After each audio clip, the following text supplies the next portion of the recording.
सुधा और राकेश के 3 बेटे थे। शादी के बाद तीनों माँ बाप से दूर रहते और सिर्फ त्योहारों में आते। माँ जी, पिताजी, अगली बार आप लोग हमारे घर आइएगा। अरे नहीं बहू, सब यहीं आ जाते हैं तो घर खिला खिला लगता है। हाँ बहू, तू हमेशा बुलाती है तो जरूर आएंगे तेरे पास भी। हाँ हाँ, दीदी का घर बड़ा जो है, सब कुछ आपने शादी के बाद दीदी को ही तो दे दिया था। हमें भी दिया होता तो हम भी बड़ा घर लेते। क्यों सुनील? अरे नहीं, पापा ने सबको एक बराबर ही दिया है। छोटी बहू, क्या चाहिए तुम्हें, बोलो।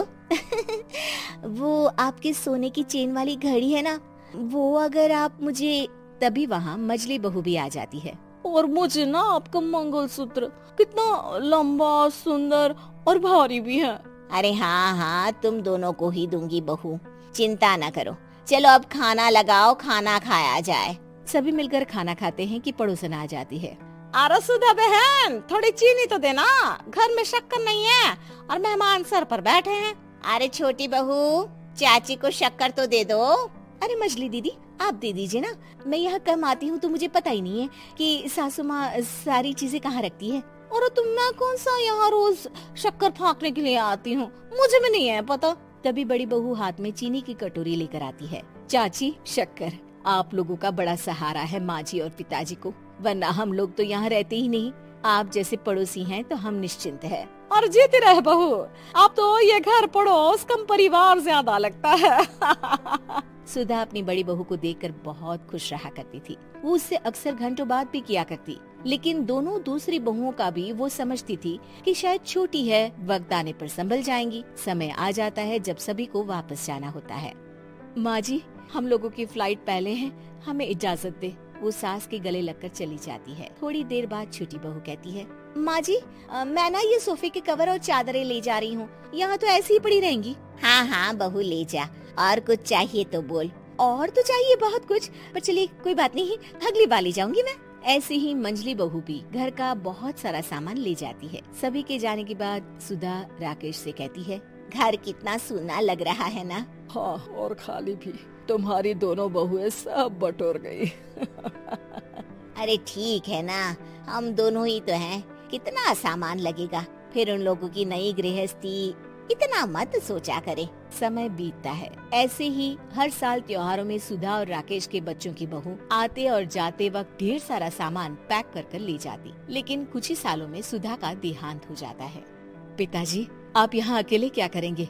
हम लोगों के साथ चलिए। अरे नहीं बहू, इस घर में सुधा की यादें हैं, मैं उसे नहीं छोड़ सकता हूँ। अब तुम लोगों की माँ नहीं रही। देख लो, वैसे तो मैंने उसके जीते जी सब कुछ दे दिया है, लेकिन कुछ उसका पर्सनल कीमती सामान था जो ये है, ले लो। सामान में होती है एक घड़ी और एक मंगलसूत्र।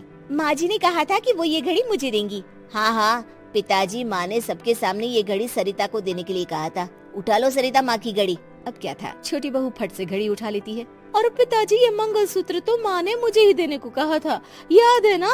वो सभी की ओर इशारा करती है। तू भी ले ले ये हार बेटा, कोई बात नहीं। मंजली फटाक से हार उठा लेती है। ससुर बड़ी बहू की तरफ देखते हैं। तुझे क्या दूं बेटा?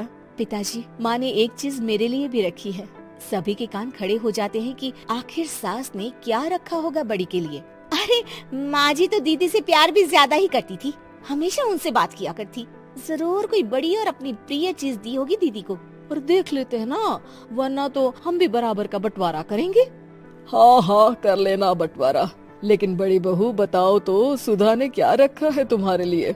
अभी तो हम लोग यही हैं पापा जी, जब जाने लगेंगे तो बता दूंगी। बड़ी बहू के मुंह से ये बात सुनकर बाकी दो बहुएं सोचने लगती हैं कि आखिर क्या है जो दीदी को सासू माँ देकर गई है। दीदी, ऐसा तो नहीं ना कि पूरे घर का आधा हिस्सा माँ बड़ी भाभी को देकर गई हो? तभी वहाँ ससुर आ जाते हैं। नहीं, ऐसा कुछ नहीं है। मकान तो तुम तीनों का बराबर से है। देखो, बड़ी बहू से तुम्हारी सास ज्यादा जुड़ी थी, न जाने क्यों घंटों बात किया करती थी। पता नहीं क्या देकर गई है उसे।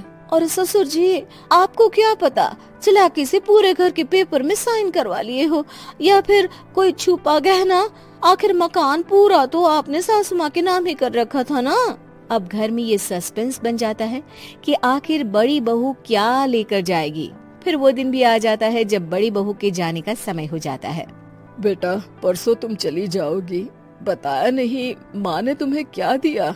घड़ी और हार जो बेशकीमती था और तुम्हारी सास को सबसे ज्यादा प्रिय था, उसका तो बंटवारा भी हो चुका है।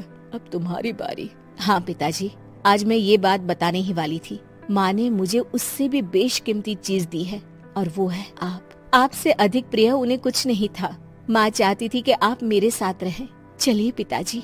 बेटा, मेरे पास तो कोई पेंशन भी नहीं है और ना ही कोई प्रॉपर्टी। लेकिन आपके पास संस्कार है पिताजी, जो मेरे बच्चे आपसे लेंगे, तो आपको ले जाने पर स्वार्थ ही है मेरा। चलिए ना पापा। सभी के सामने पिताजी बड़ी बहू और बेटे के साथ उनके घर चले जाते हैं।